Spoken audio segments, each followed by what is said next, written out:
একই কাণ্ড। পশ্চিমবঙ্গের আইন শৃঙ্খলা খুব ভালো? পশ্চিমবঙ্গের আইন শৃঙ্খলা কি খুব ভালো হয়ে গেল? এর আগে বারবার গত কয়েক বছর ধরে তৃণমূলের আমলে বিরোধীরা বারবার অভিযোগ জানিয়ে এসেছে যে রাজ্যের আইন শৃঙ্খলা বলে কিছু নেই, মহিলাদের নিরাপত্তা নেই। এই ভোটের যে ভোট প্রচার, সেই ভোট প্রচারেও নরেন্দ্র মোদী বারবার বলে গেছেন যে নারী সুরক্ষা এখানে নেই, মহিলাদের নিরাপত্তা নেই, মহিলারা রাস্তায় বেরোতে ভয় পান। বিভিন্ন ধর্ষণের ঘটনার, নারী নির্যাতনের ঘটনার উদাহরণ দিয়ে প্রধানমন্ত্রী নরেন্দ্র মোদীও বলে গেছেন, অমিত শাহ তো বলছেনই। आए दिन बहन बेटियों के खिलाफ दिल दहलाने वाले अपराध होते हैं। अपराधी कोई न कोई टीएमसी का नेता होता है या टीएमसी से जुड़ा होता है।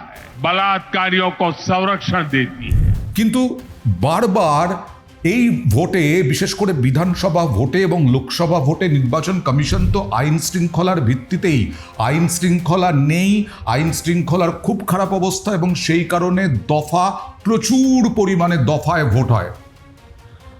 আমার এই সাংবাদিকতার জীবনে 2001 সালে আমি এক দফায় ভোট পেয়েছিলাম।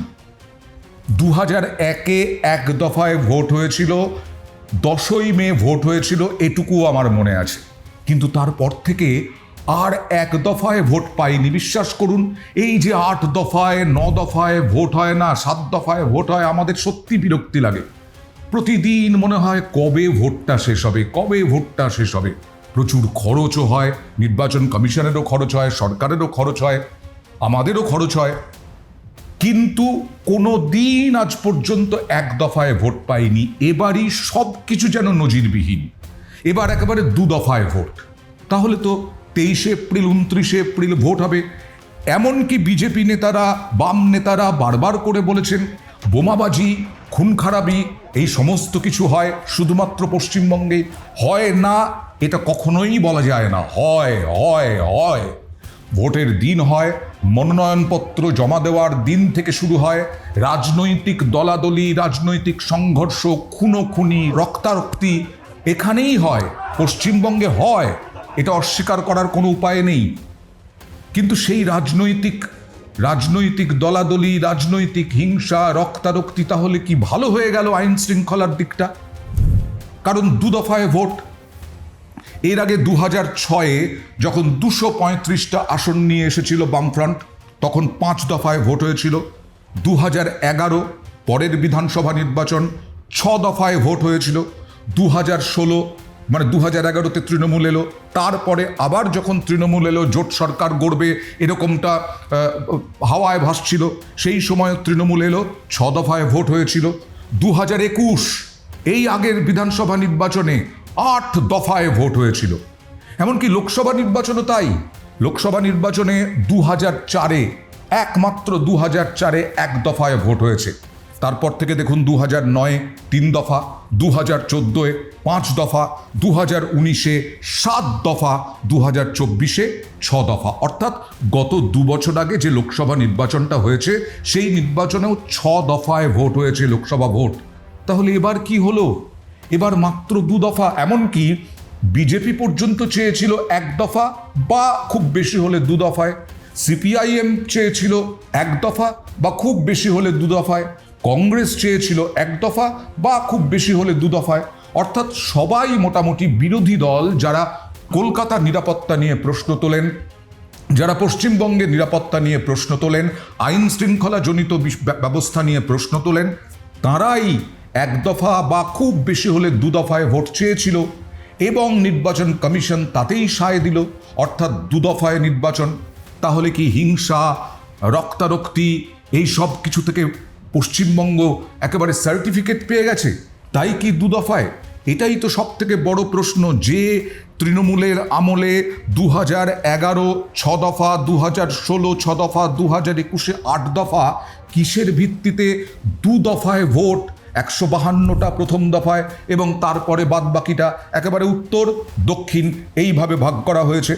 যাই হোক না কেন, দেখা যাক ভবিষ্যৎ কি, ভোটের ভবিষ্যৎ।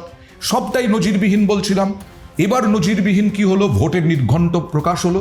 ভোটের নির্ঘণ্ট প্রকাশের এটাও নজিরবিহীন। মুখ্য সচিব নন্দিনী চক্রবর্তী, তাকে মাঝরাতে বদলি করা হলো, সরিয়ে দেওয়া হলো মাঝরাতে। নির্বাচন কমিশন মাঝরাতে বিজ্ঞপ্তি জারি করলো এবং নন্দিনী চক্রবর্তীকে সরিয়ে দেওয়া হলো, মুখ্য সচিব নন্দিনী চক্রবর্তী। জানা যাচ্ছে তৃণমূল কংগ্রেস এইটাকেও হাতিয়ার করবে। নন্দিনী চক্রবর্তী সিএস ছিল একজন বাঙালি মহিলা। আপনারা অ্যান্টি বেঙ্গলি শুধু নয়, অ্যান্টি হিন্দুও, অ্যান্টি হিন্দিও। আপনারা নন্দিনী চক্রবর্তীকে রাত্রি 12:30টার পরে তাণ্ডব করে তাকে ঘাট ধাক্কা দিয়ে বের করে দিলেন।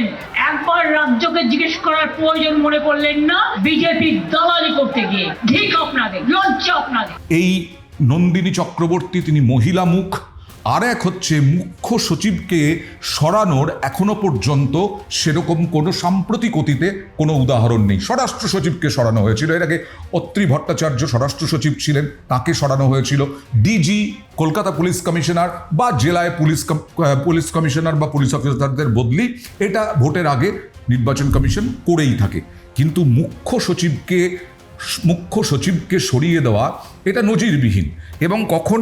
মাঝরাতে, ভোটের নির্ঘণ্ট প্রকাশের বেশ কিছুদিন পরে এরকম সরানো করে নির্বাচন কমিশন, কিন্তু এবার একেবারে মাঝরাতে, সেদিনই মাঝরাতে। এইটাকে নাকি তৃণমূল এবার হাতিয়ার করতে চলেছে। আর কি হাতিয়ার? সেনা জওয়ান, আধা সেনা জওয়ান, অর্থাৎ কেন্দ্রীয় বাহিনী। এই কেন্দ্রীয় বাহিনীও নজিরবিহীন।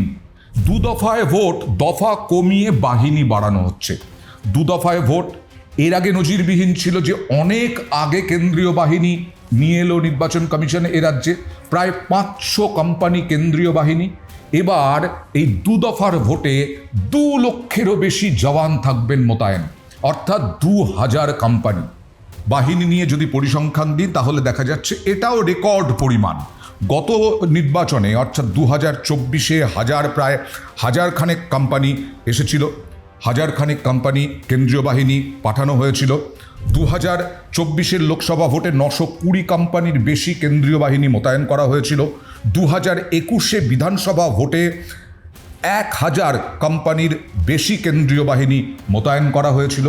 কেন্দ্রীয় বাহিনী 1000-এর বেশি, এটা হচ্ছে 2021-এ। এবার কিন্তু 2000, কমপক্ষে 2000, তার বেশিও হতে পারে কেন্দ্রীয় বাহিনীর জওয়ান মোতায়েন, অর্থাৎ 2 লক্ষেরও বেশি। এক একটা কোম্পানিতে মোটামুটি 100 করে সেনা জওয়ান, আধা সেনা জওয়ান থাকেন। আধা সেনা, এগুলো যদি বিএসএফ এর ওখানে পাহারা দিত তাহলে তো অনুপ্রবেশটা হতো না। ওরে হাল্লার রাজার সেনা, তোরা করবি কি তা বল। কেন্দ্রীয় বাহিনী পাঠিয়ে দখলদারি, গন্ডগোল, বললাম তো ব্যাকডোর পলিটিক্স। বাংলার বিরুদ্ধে যুদ্ধ ঘোষণা করতে চাইছে, 250-র বেশি আসন পেয়ে জিতবো। নিরপেক্ষ ভোট যদি করা হয়, প্রতি বুথে আপনাকে কেন্দ্রীয় বাহিনী দিতে হবে। পুলিশের কি অবস্থা, এর থেকে তো ভালো কেউ আমরা জানি না। স্বাভাবিকভাবে কেন্দ্রীয় বাহিনী প্রতি বুথে লাগবে, তার জন্য যত কোম্পানি দরকার সব কোম্পানি আনতে হবে। ভোট ঘোষণা হয়নি, এসআইআর তালিকা হয়নি, তার আগেই আমরা দেখেছি যে ভোট কেন্দ্রীয় বাহিনী চলে এসেছে। এবারে এই রেকর্ড নজিরবিহীন, এটাকেও হাতিয়ার করছে তৃণমূল। এবং এই হাতিয়ার এবার ভোটে ইস্যুতে কিন্তু সেই বিষয়টি চলে আসছে, শুধু বঞ্চনা, শুধু কেন্দ্রীয় সরকারের বিরুদ্ধে বিভিন্ন বঞ্চনার ইস্যু তৃণমূলের নয়। এবার এসআইআর, রাজ্য এবং নির্বাচন কমিশন, তৃণমূল এবং নির্বাচন কমিশন সংঘাত চরমে। তার সঙ্গে সঙ্গে উঠে এলো মুখ্য সচিব বদল, বাঙালি এবং মহিলা মুখ, এই দুটোকে ইস্যু করতে চলেছেন মমতা বন্দ্যোপাধ্যায়। বাঙালি অস্মিতা নিয়ে তো এর আগে কয়েক মাস ধরে তৃণমূল পর্যায়ক্রমে অভিযোগ জানিয়েছে, পর্যায়ক্রমে প্রচার চালিয়েছে পরিযায়ী শ্রমিকদের নিয়ে। এবার বাঙালি অস্মিতা, মুখ্য সচিবকে সরানো, অর্থাৎ মুখ্য সচিব নন্দিনী চক্রবর্তী, 1 নম্বর হচ্ছে মহিলা মুখ এবং আরেক নম্বর হচ্ছে বাঙালি। এই সব নিয়ে তৃণমূল এখন আরও বেশি আক্রমণাত্মক। কিন্তু সাপ্লিমেন্টারি তালিকা প্রকাশ কবে হবে? 28শে ফেব্রুয়ারির যে তালিকা, তারপরে সাপ্লিমেন্টারি তালিকা, অর্থাৎ 60 লক্ষ অ্যাডজুডিকেশনের মধ্যে 20 লক্ষ অ্যাডজুডিকেশন হয়েছে, নিষ্পত্তি হয়েছে, এখনো 40 লক্ষ বাকি। 23শে এপ্রিল আসতে আর বেশি বাকি নেই। তাহলে কবে সাপ্লিমেন্টারি তালিকা প্রকাশ হবে এই নিয়ে বিভিন্ন সময়ে বিভিন্ন জায়গায় ক্ষোভ বিক্ষোভ চলছে সাধারণ মানুষের, এইটাকেও কাজে লাগাতে পারে কিনা। অর্থাৎ নজিরবিহীনভাবে এবার 2 দফায় ভোট, আর সেইখানেই এখন প্রশ্ন যে আইন শৃঙ্খলা নিয়ে বারবার তোপ দাগছেন প্রধানমন্ত্রী পর্যন্ত, কিন্তু 2 দফায় ভোট করিয়ে কি আইন শৃঙ্খলায় সার্টিফিকেট দিয়ে দিল নির্বাচন কমিশন?